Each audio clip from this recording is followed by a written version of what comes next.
तब्बल 3.5 तासांनंतर मध्य रेल्वेवरील अप मार्गावरची वाहतूक म्हणजे सीएसटीच्या दिशेने असलेली वाहतूक सुरळीत होऊ लागली आहे। सकाळी 6 वाजल्यानंतर तब्बल 3.5 तासांनी बदलापूरवरून सीएसटी पर्यंत पहिली लोकल रवाना करण्यात आली।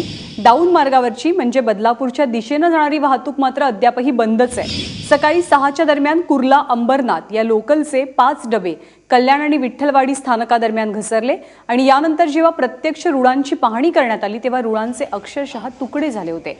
पण सुदैवाने अपघातात कोणालाही इजा झालेली नसली तरी लोकांचे मात्र मोठे हाल होतात।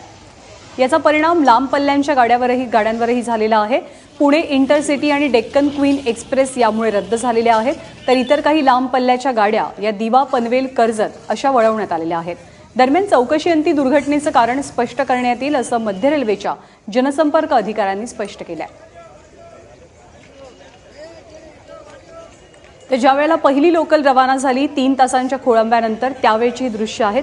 अत्यंत धीम्या गतीने ही रेल्वे लोकल सुरू झाली सीएसटीच्या दिशेने म्हणजे अप मार्गाने, तर दुसरीकडे ज्या लोकलचे डबे रुळावरनं घसरले ती लोकल मात्र अजूनही रेल्वे रुळांवरतीच आपल्याला पाहायला मिळते। त्यामुळे बदलापूरच्या दिशेने जाणाऱ्या वाहतुकीवर याचा मोठा परिणाम झालाय।